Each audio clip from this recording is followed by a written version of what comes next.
Good morning, good afternoon, good evening, everybody. It's Wednesday, which is EMinar Day, and it gives me great pleasure to have Phil Wannamaker talk to us today. Before I introduce Phil, very quickly entice and excite you to sign up for the upcoming EMinars. Next week, we have Kate and Sinan talking about their code called MATE, where they've tried to bring in all the laboratory results of tests of conductivity on various minerals. The week after is Yasuogawa on imaging fluids in the crust, seismological and volcanological applications. And then the last EMinar of this season, we've wonderfully been able to attract Lucy McGregor, who talked to us on multiphysics analysis. And Lucy is the SEG Q1, Q2 distinguished lecturer. So today's Phil, and Phil and I were just chatting, and we've known each other since the Victoria EM Induction Workshop 1982. So that's 39 years. And I have a huge respect for Phil. He's one of the few, to my mind, in MT that stands comfortably on the geology side and on the EM physics mathematics side. Today, Phil will talk to us on petrological systematics of the electrical conductivity structure of continental subduction arc-extension backout regimes. So Phil sent his CV, and those of you who registered might have read it. He's a research professor of EM geophysics at the Energy and Geoscience Institute at Utah. And his research focus, EM theory, numerical modeling, EM scattering, inverse theory, relationship of resistivity structure to physiochemical conditions, global tectonism, geothermal system development, ore deposits. And we know him to be excellent in all of these. His finite element and integral equation algorithms we're all familiar with, and he's pioneered the development of high fidelity MT over polar ice sheets and had several campaigns in the Antarctic. He's formally mentored 26 graduate students and postdoc researchers and many more informally.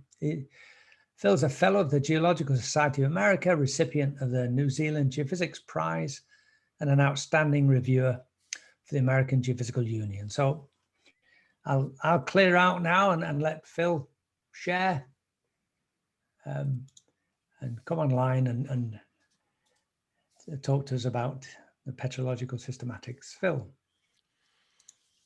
Well, thank you very much, Alan. I hardly recognize the person you were describing there. That was very, very kind. Let's see. This is still giving me a little, there we go. Okay, well, hello everyone out there, and thank you for attending this presentation. And thanks to Alan for organizing this excellent series.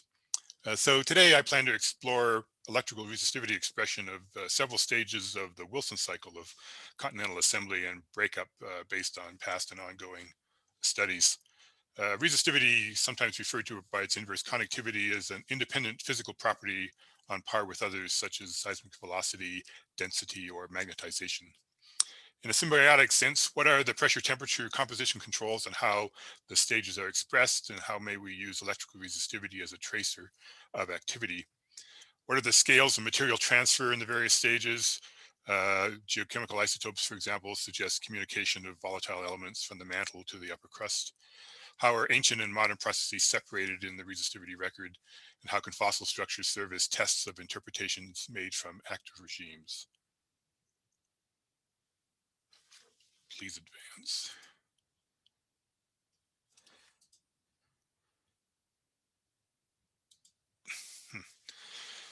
Well, it goes almost without saying that this scale of study is going to utilize the magnetotelluric or MT method.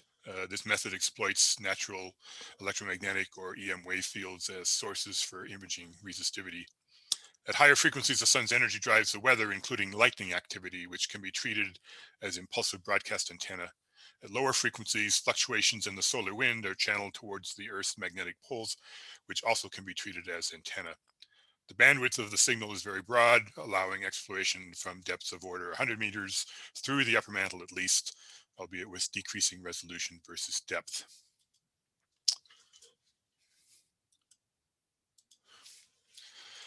So the cycle is named for J. Tuzo Wilson, the namesake of the top award of the Canadian Geophysical Union, which Alan has received. This was an epoch-defining breakthrough in the understanding of continental dynamics by positing opening and closure of ocean basins through plate tectonic motions and oceanic subduction.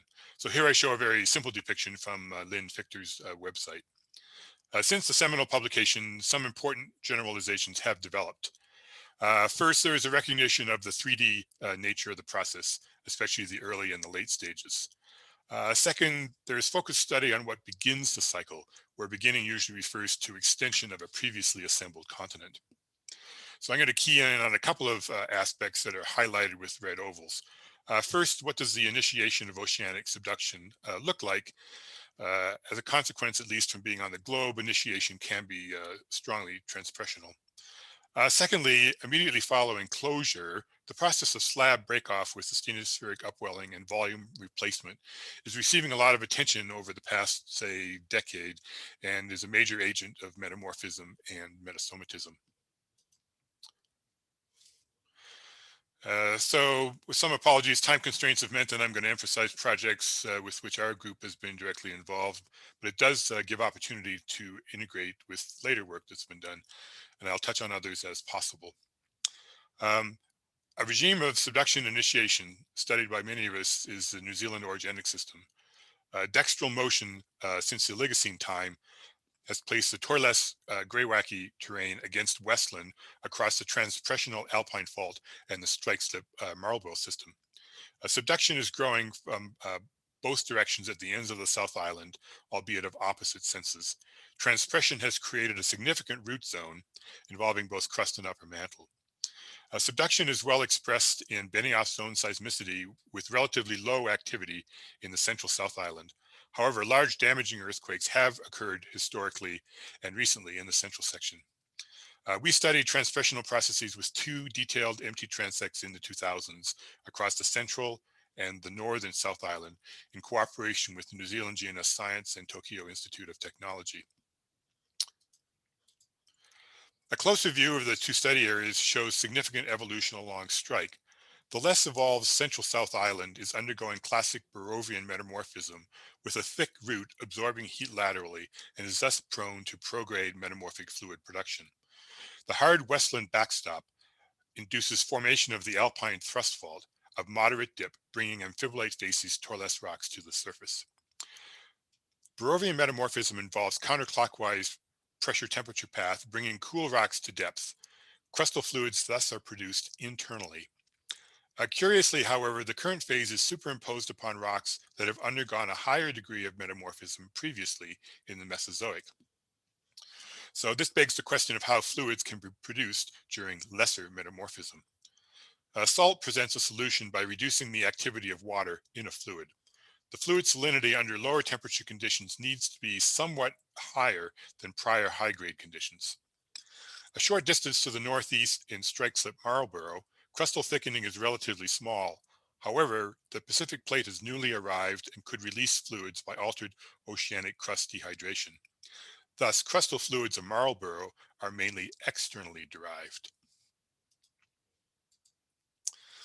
So two-dimensional MT inversion using first the TM mode and then the TM plus tipper implies that resistivity is anisotropic with a lower resistivity along strike. Anisotropy is in keeping with the transpressional geometry with greater movement and shearing along strike. A greater proportion of through-going backbone elements that could hold fluid would be oriented that way. Conjugate to the shears are a family of quasi-horizontal dilatant shears characteristic of transpression in many examples. In this case, a gold district in Quebec exhumed from near brittle ductile depths during its formation. And here's a picture of the famed Professor Rick Simpson himself, who has written so extensively about such processes, leading a field trip along the Alpine Fault some years back. The blade of his Swiss Army knife is stuck in one of the relic horizontal shears of the type depicted above. 3D continuum modeling using the FLAC 3D code by Upton and Craw confirms the anisotropy observed geophysically. This model considers both shear strain and volume changes due to prograde metamorphism with biotite formation. It also simulates the concentration of dilatancy into two areas of the deep crust as ductile rock trajectory turns upward, similar to the geophysical response. Despite higher permeability along strike, however, fluid flow is mainly perpendicular to strike because that is where the pressure gradients lie. And so here we see a depiction of reduced metamorphic fluids passing through the brittle ductile transition, mixing with oxidized meteoric fluids, and depositing orogenic gold deposits.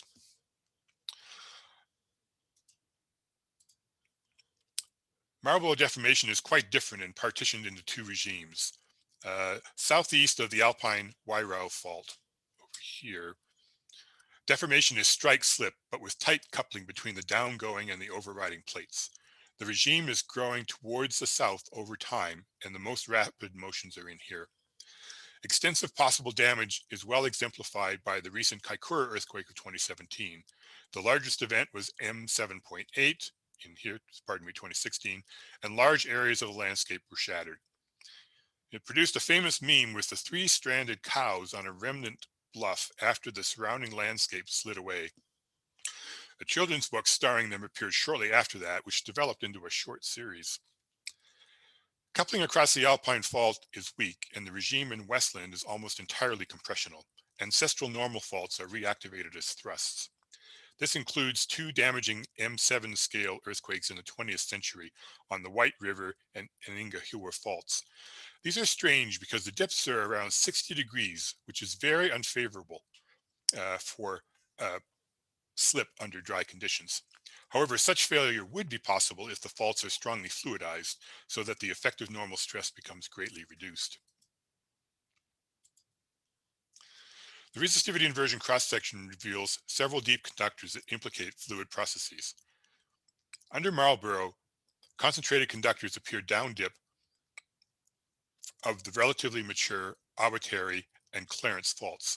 This is tied to localized ductile shearing and fluid interconnection in a fashion similar to the Alpine fault in the central South Island. These zones are surrounded by, but do not contain seismicity, which is a globally observed stress release phenomenon. Around the young, active Hope and Porter's Pass fault zones in the Kaikoura earthquake area, low resistivity resides primarily in the upper crust, suggesting much fluidization in the brittle regime. Under central Westland, low resistivity in a broad, nearly vertical band extends to great depth of order 100 kilometers into the upper mantle and the subducted plate interface.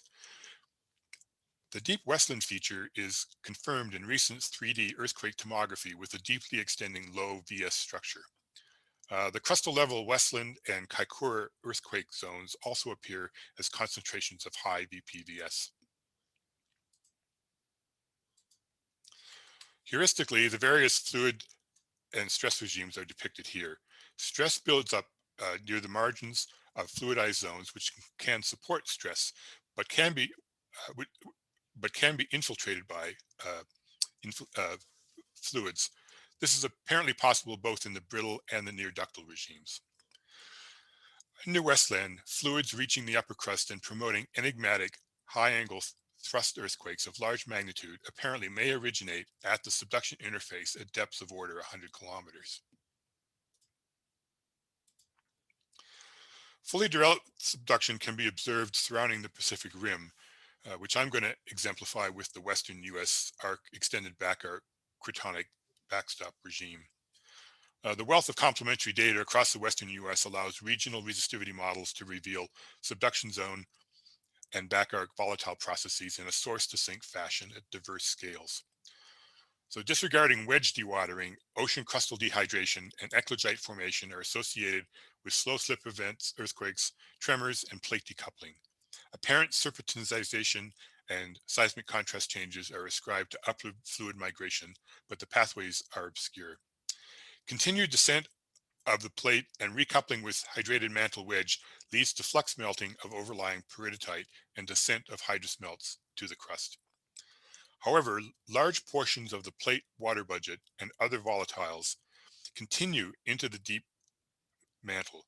there are estimates that perhaps several current ocean volumes of water are carried down past the arcs worldwide. About 1 ocean volume may be stored in the upper mantle. Water and carbon dioxide injected to depth have strong effects on mantle rheology, deformation, melt production, and element transfer. Heat and fluids return to the surface in the back arc through magmatic underplating and fluid egress. Heat and fluids will have strong effects on crustal properties and processes also, with various candidates for rheology covering continuous and discrete cases. Geothermal systems are one phenomenon terminating the volatile circuit at the upper hydrosphere and exosphere. MT studies of Cascadia confirm and illuminate common features along strike of the origin, but also contrasts. The origin exhibits changes along strike in the accretionary thrust vergence, in shallow level interplate coupling thought to control large earthquakes, in the intensity and recurrence of tremor, and in volcanic compositions. Several land profiles have been acquired over time and received common inversion analysis and interpretation. So I'm next going to show cross sections from these 3 east-west profiles. For the northern 2 profiles, cross sections show an eastward deepening conductor reaching the 4-arc mantle wedge corner. At this point, resistivity drops significantly and continues as a rising band into the lower crust and then the middle crust as the arc is approached. Its onset is associated with that of oceanic crustal eclogitization and hydrous fluid release in both of these. In seismic structure, the coherent low VS layer along the oceanic plate interface disappears at about the same place. Shortly thereafter, one observes disappearance of the seismic moho, signifying serpentization of mantle peridotite and loss of contrast with the crust. The locus of hydrous melt production, mainly through breakdown of peridotitic chloride, is modeled from lab experiments by Tim Grove. This melt production layer in this model hugs the oceanic plate interface right from the beginning. However, this is unlike the rising conductor geometry. This implies that the melt is buoyant and rises through the wedge into the continental crust. Undoubtedly, this scavenges elements along the way with mineral crystallization or precipitation as the shallower, cooler regime is reached. This is the case too for the southern Klamath line, even though the eclogitization is somewhat more complex in shape due to the sudden plate deepening. At greater distances inland and just behind the arc, deeper flux melting appears as an interconnected phase from plate interface to the arc. The reason for the fairly sudden change in conductivity is not clear, but perhaps is related either to the higher temperatures or to a change in melt composition.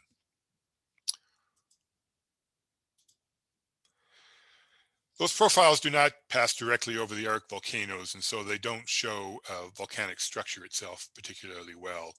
However, several fully 3D surveys dedicated to individual volcanoes have been performed. And I think, as Alan has introduced, Yasuo Ogawa will say much more in detail about that field.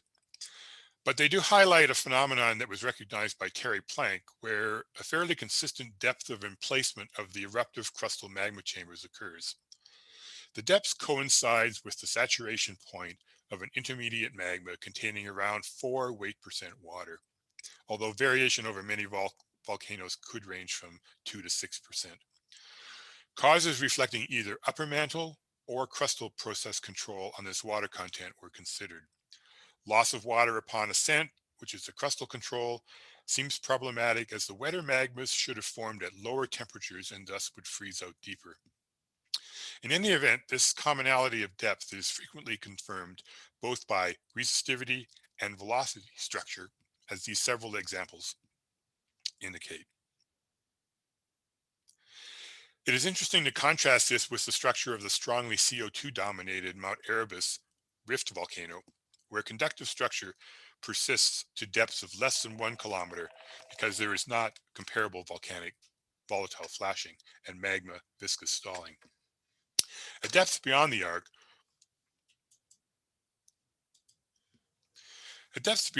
water may be carried down in the vicinity of the plate in hydrous minerals due to reduced temperatures.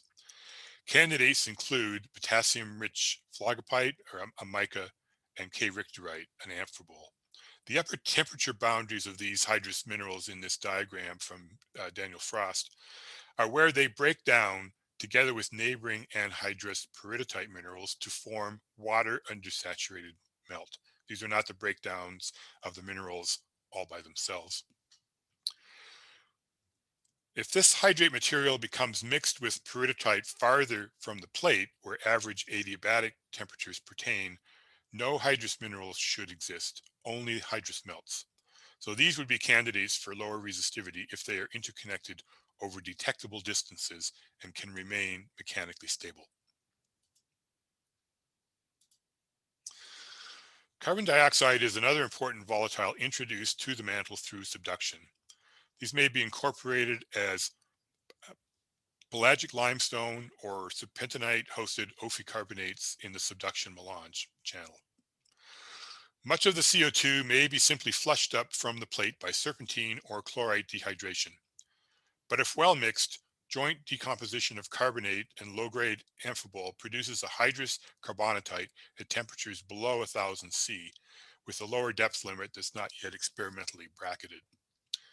CO2 alone in contact with peridotite can generate carbonatitic melts starting at less than 100 kilometers depth and temperatures that are hundreds of degrees below volatile-free peridotite melting. Along an average adiabat, a transition from strict carbonatite to carbonated silicate melt should occur.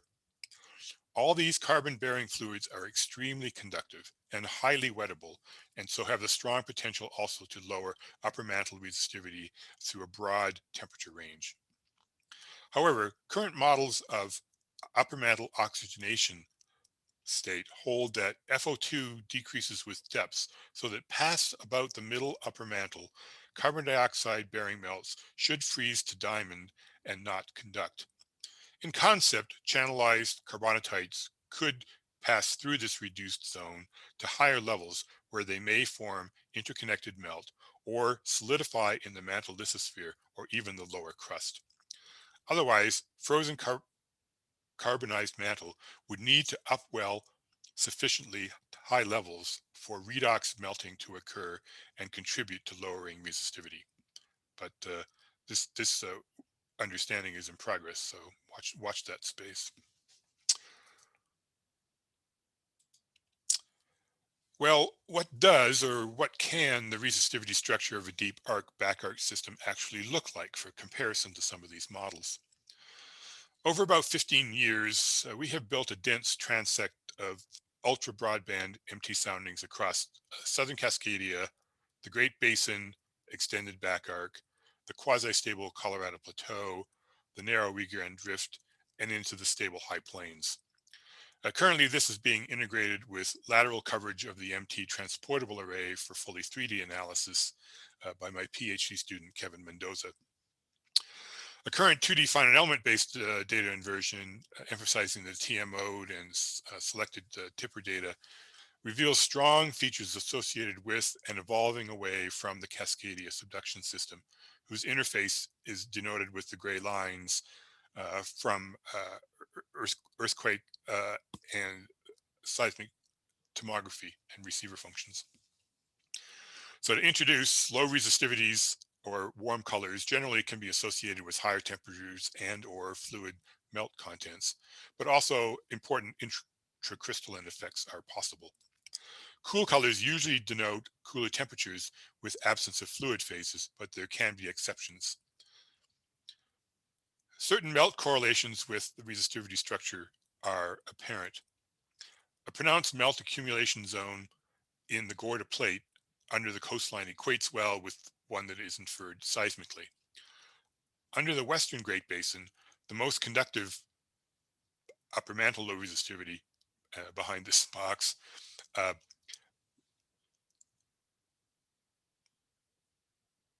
beg your pardon. Under the Western Great Basin, the most conductive upper mantle volumes lie below relatively wet and cooler erupted basalts, suggesting that deep upper mantle hydrous fluxes may carry to higher levels. However, an unknown amount of CO2 may be ascending through here as well. Under the Eastern Great Basin, on the other hand, melts are drier and hotter, a higher adiabat may exist in this area and induce a relatively large melt volatile depletion zone, which could be visible as this green area here, and leading to strong underplating at the base of the crust.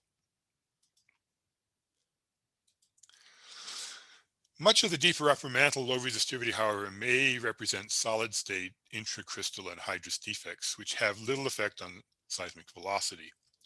So to some extent, melt or fluids are not needed at all to explain the values. Depressed solidi of damp peridotite have been estimated from experimental data by Mark Hirschman, and the mineral water contents just adequate to induce melting along standard and enhanced adiabats can be inferred.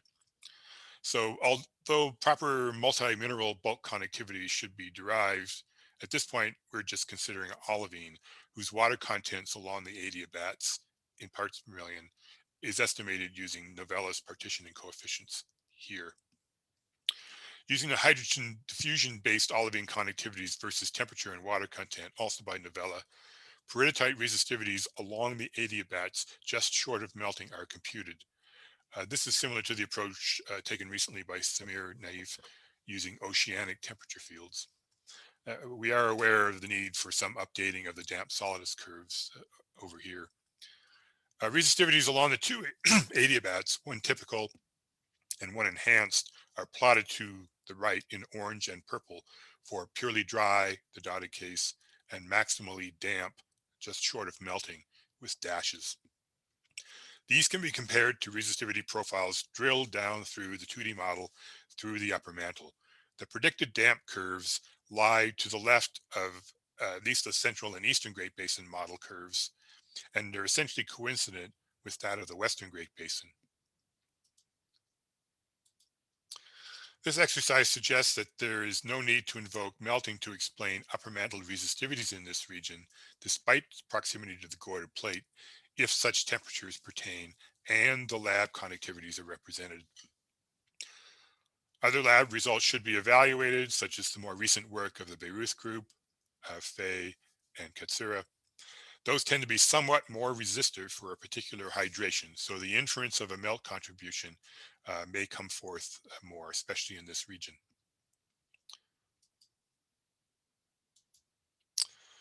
So at this point, I'd like to focus on a process in a late stage of the Wilson cycle after continental closure, namely slab breakoff due to excess mass and its replacement with upwelling hotastenosphere from below or the sides.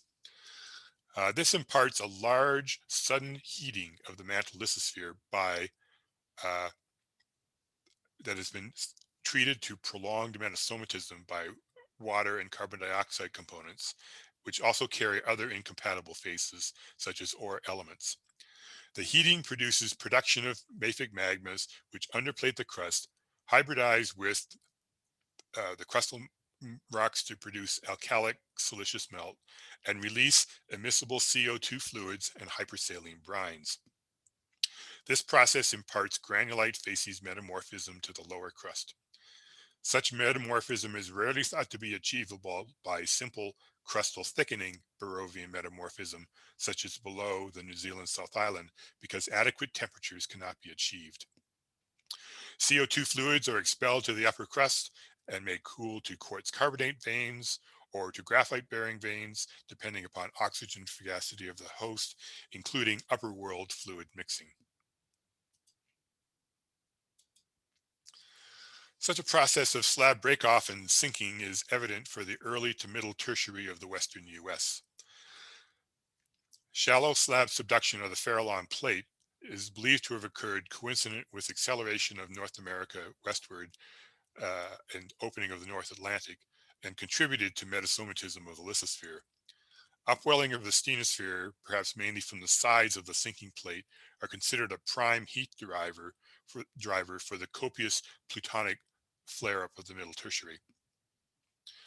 Remnants of the sunken Farallon plate are imaged through seismic tomography, leaving the Goiter-Juan de Fuca plate system to, in a sense, start over. This episode undoubtedly softened the intermountain western U.S., enabling today's Great Basin horst graben morphology to proceed. However, this is by no means the only apparent slab disappearance and deep crustal granulatization in U.S. geologic history. 3 prominent episodes of granitoid plutonism occurred in the Middle Proterozoic subsequent to closure of the major arc terranes such as the Yavapai and the Mazotzal, here denoted with the dark green, the dark blue, and this greenish blue granitoid provinces. These events, both Cenozoic and Proterozoic, likely will have transformed the lower crust of most of the U.S. to high-grade granulite facies resembling the classic crustal cross-sections described by Fountain and Salisbury. Excuse me a moment.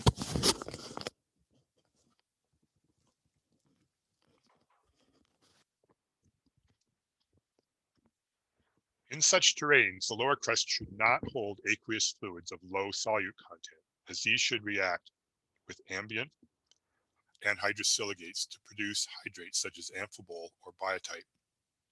In such a situation, the only fluid possible is a strongly water undersaturated melt from breakdown of such hydrates in concert with surrounding anhydrosilicates. This petrogenetic grid indicates the typical temperatures of such melting, which should be around 800 C or higher. Any free fluid at lower temperature would need to have a very low activity of water to avoid absorption into high-grade hydrates. Once again, concentrations of salt in the solution can reduce activity of water greatly. The more complex the salt, the lower the possible temperature of last fluid existence may be, as highlighted in the experiments of Uranovich and Newton.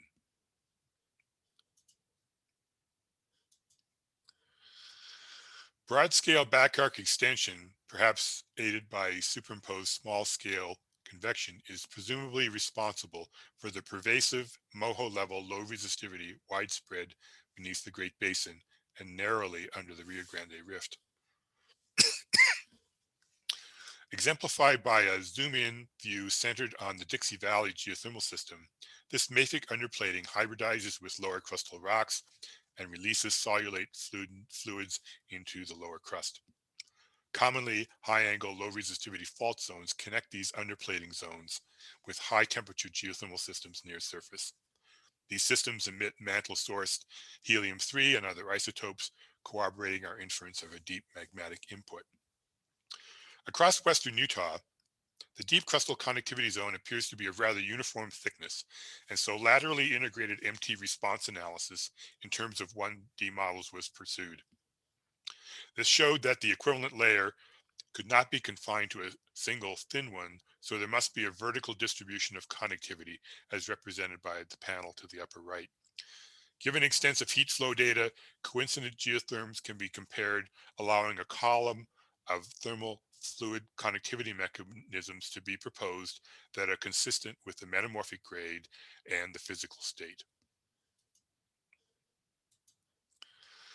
A completely independent interpretation of such an environment based on spring deposits and spring chemistry is advanced by Crossi and Karlstrom in a series of papers. Episodic seismicity connects fluids below the brittle ductal transition to the upper crust where they mix with meteoric fluids.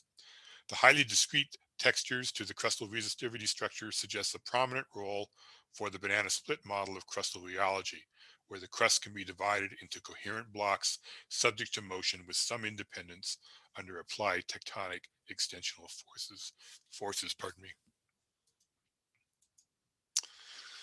What happens to such crustal fluids upon cooling and stabilization? Expulsion of CO2 fluids upwards, depending on ambient FO2 of the host crust, may lead to precipitation of graphite during passage. Principal means for graphite production are absorption of H2O in retrograde reactions with the host rock or simple cooling. Graphite produced this way typically dissolves in vein-like textures of high crystallinity that may promote long-range electrical conduction. A candidate for such processes may be exemplified by the Abitibi terrane of northern Ontario and Quebec, famous for hosting numerous rich gold deposits. Here's a section view through a 3D inversion model recently published showing conductive lower crust with prominent fingers extending surfaceward near ore developments. Gold-bearing CO2 fluids may be carried upward, losing graphite along the way, and in so doing experience an increase in their own FO2. When further oxidized with meteoric waters, or precipitation can take place nearby off the margins of the upwelling conductive zones. This is similar to the process observed in real time, essentially, in the New Zealand Southern Alps.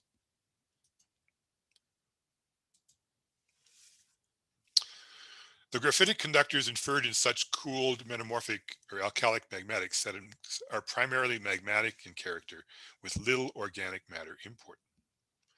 This is distinct from the major sinuous conductors sometimes observed in terrane suture zones involving former continental margins. The latter instead are interpreted to represent large packages of graphitic metasediment of Proterozoic age, as often seen in MT studies globally. This was pointed out in the seminal study by Dave Berner in 1996. When followed to outcrop, such conductors are dominantly revealed to contain extensive graphite of organic origin based on carbon isotopes. In a global context, the organic source matter is mainly produced by cyanobacterial blooms in the shallow marine environment, fed by nutrients eroded from orogenic uplift on the continents, in particular phosphorus, as diagrammed in the lower left. These affect the redox partitioning in the marine environment, where reduced organic matter and sulfide accumulates near the seafloor, while the shallow environment becomes oxygenated. Peaks in total organic production thus correspond to major atmospheric oxygenation events, MOEs, associated with concentrated orogeny in the early and the late Proterozoic, separated by a long quiescent period, sometimes referred to as the boring billion.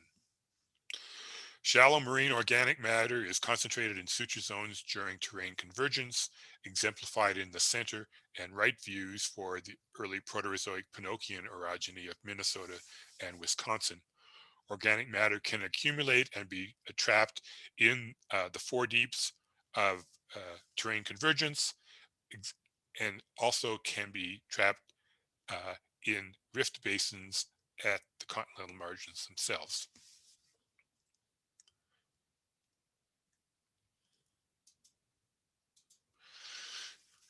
Here's a close-up view of one such terrane suture using more detailed MT profiling in the western hidden Pinocchian suture of eastern Minnesota and western Wisconsin. This involves lower organic matter deposited in the marginal rifts and subsequent matter caught up in the flysch, the Wannamaker basin, of the advancing Pinocchian collisional front. A prominent additional example highlighting late Proterozoic Grenville events is the Southern Appalachian study of Ben Murphy and Gary Egbert. Here, the New York, Alabama potential field lineament, often correlated with the Grenville suture, stands out as a major coincident conductor and showing up strongly in the tipper. Some of the textures we see there that can enhance the connectivity include fluid remobilized graphite during prograde convergent orogeny that can promote long-range interconnection. Stringer-like textures of graphite and sulfide often concentrate in fold noses that contribute to compactness and anisotropy of the connectivity structures. So in brief summary, MT surveying enjoys a very wide bandwidth, allowing source to sync views of volatile and magma-centric processes. Some of them have been highlighted in my attempt to take this brief trip around the Wilson cycle. Temperature constraints in such analyses are very valuable for reducing non-uniqueness and trying to get at what the nature of the conductors actually is. But we can illuminate whole crustal and upper mantle circuits of element movement via the resistivity property. Ancient and even primordial volatile components are remobilized in visible events in the geophysical sections. Fossil resistivity traces of cycle processes are common and yield extra insight. Biological contributions to resistivity structure can be strong and I think have a role to serve as terrane suture tracers for continental assembly. And that's all I have to say, and thank you for your time, and I'm quite happy to entertain questions. Well, thank you very much, Phil, for a very, very comprehensive presentation. And I'm going to have to play the video recording of this slow speed to take it all in. I apologize for that. No, one quick personal comment. When I was a postdoc at U of T, I was sat in Tusa Wilson's office, an office he never used because, of course, he was director of the Ontario Museum at the time. But I did have brushed shoulders with the big man when he came in to get material occasionally. Wonderful. So I'd like to open it up for questions now. And what I'd like to do, Phil, if you don't mind, is I'd like to read out the question so it gets in the record. Okay. And then, you, of course, you answer them. So the first question is from Syed Mohammed Abtabi Furushi, who's very, very excellent at giving questions to speakers here. So the first question he poses of the two: are the anisotropy effects due to the injection of water into the continental crust considerable? Do you consider the anisotropy phenomena in your MT inversion? I guess I'll answer the second one first, and we Okay. do not explicitly. We have, given the nature of resolution of diffusive EM technique, there will at some point be a trade-off between the effects of structures and the effects of anisotropy, where Peter Weidelt, for one, effectively pointed out that you can simulate anisotropy with a series of parallel structures, essentially a family of wires. And I suppose that's a texture that one can look for to suspect anisotropy in isotropic conversions. Inversion technology deserves further development. I'm not sure really what the optimal inversion technology should be, whether we solve for 3 axes of anisotropy and look at the variation of that property over 3-dimensional space, and that may give a conservative view of the scales of structures with anisotropy taking up the rest. But then anisotropy would then perhaps represent situations where narrow conductors are the reality. So I think one has to go back and forth with the context to see which representation is most appropriate. I don't have a really strong feeling for how much globally fluids in the crust can create anisotropy. It seems to happen under conditions of active deformation. In a companion paper, Upton and Craw actually modeled also the geochemical deposition of graphitic veins in such deformation, and that would be an interesting case. Basically coupling the deposition with graphite with concentration of weakness, and seeing kind of a runaway production of long-range graphitic veins. The conductivity was not modeled, but the textures were compelling. And given that the fluid flow is along pressure gradients, not necessarily along the directions of maximum permeability due to strain, the fluid flow carrying reduced fluids that could precipitate graphite could be trending in one direction, and anisotropy due to strain partitioning trending in another direction. So I think the situation could be interesting and complicated. Yeah, Syed's next question is, have you tried to extract boundaries from seismic images and impose them into MT inversion, or some joint inversion of seismic and MT?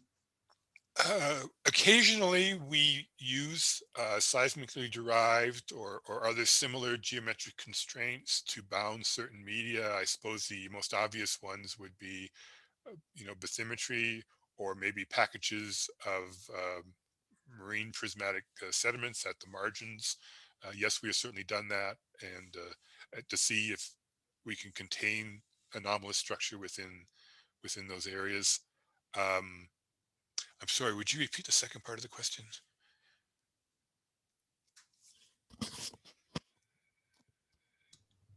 Have you tried to extract boundaries from seismic images and impose them into MT Oh, inversion, or yeah, and I think it was a some joint inversion. yeah, or some joint inversion of seismic and MT?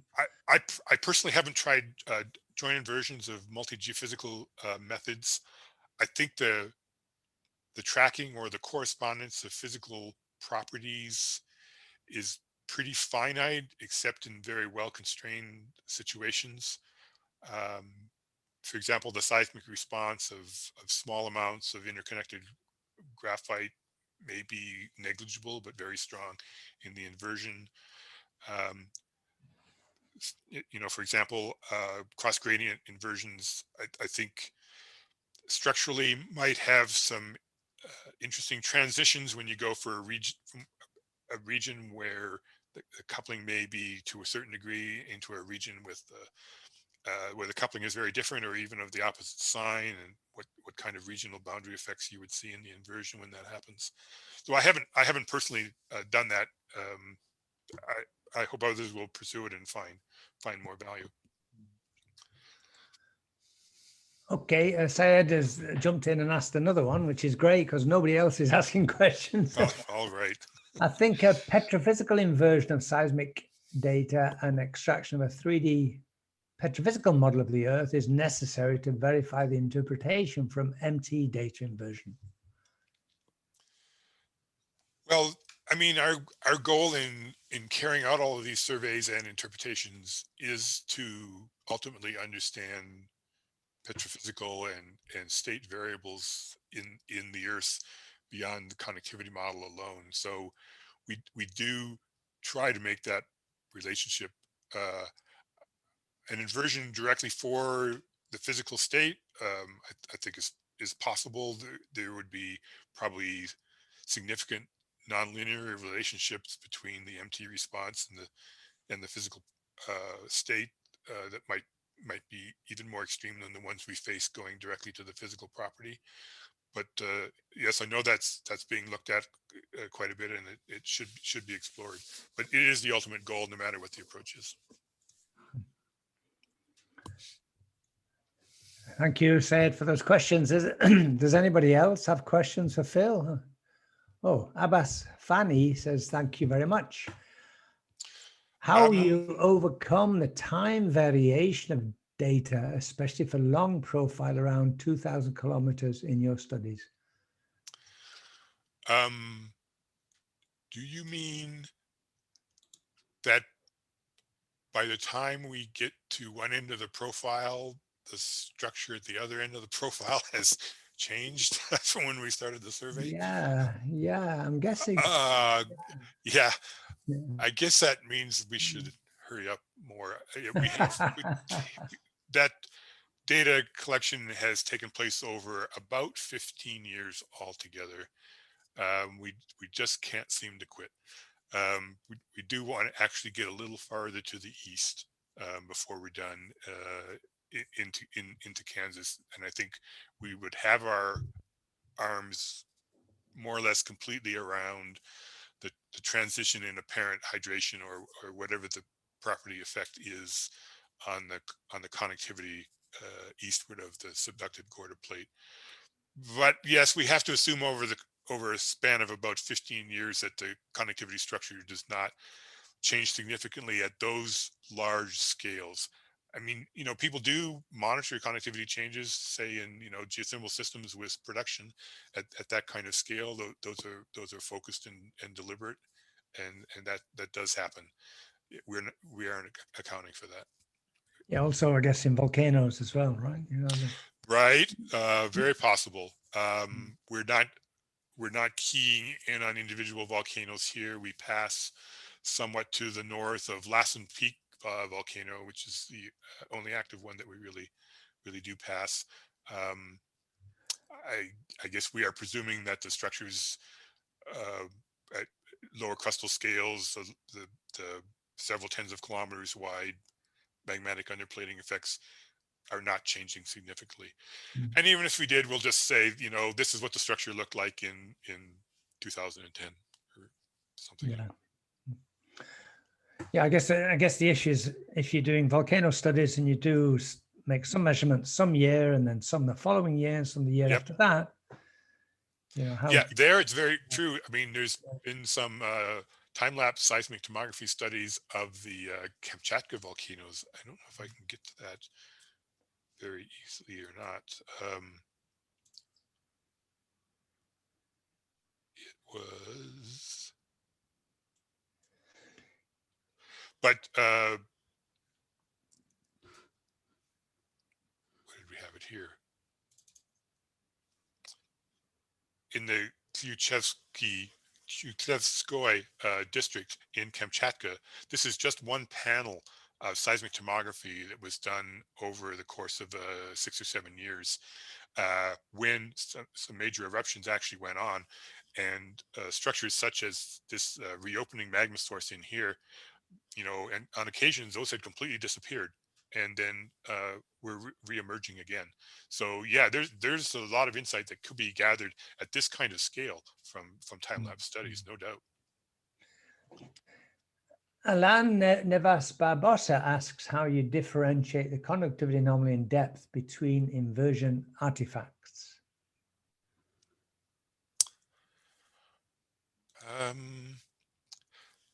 Well, the regularized inversion is intended to produce a spatially smooth model that minimizes those when still needs to carry out inversion feature testing, particularly on features that you're going to base a serious geological interpretation on.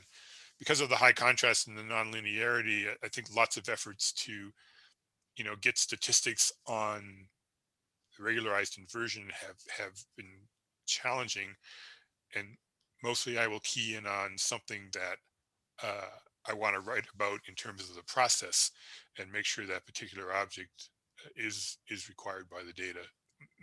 It's kind of a brute force approach, exactly. but it does seem to work quite a bit. Yeah. You know, some folks are proceeding with Bayesian style inversions. There you, in a sense, you're restricting the number of parameters that are being defined, and you're sort of on, you're walking a line between sufficient discretization to fit the data and not creating these kind of artifacts, and being able to get some kind of statistics about, say, a nodal based surface for your model. And there's some promise there, but I think though that what you're actually doing there though does need to be kept in mind. Yeah, exactly.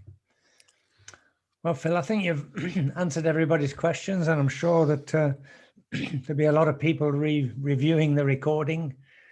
Feel free to drop me an email if one has any questions or would like to follow up anything. This is just an introduction of material, and you're welcome to key in on certain points and approach me. That's just fine. Okay, so I'll just grab the screen back from you to to remind people to please come in next week, and we'll have a bit earlier, 7 o'clock UT, which is too early for me. So Max Morecamp will be driving that particular presentation, and we'll have Kate Selway and Sinan Azadin talking about their code mate or mate, I don't know how to pronounce it. So thank you everybody for attending, and many thanks again, Phil. Absolutely wonderful. And please send me your PowerPoint and I'll get that up as well. Oh yeah, okay, I'll send it. Okay. All right, thanks, Alan. Bye everybody. See you all next week. Bye for now.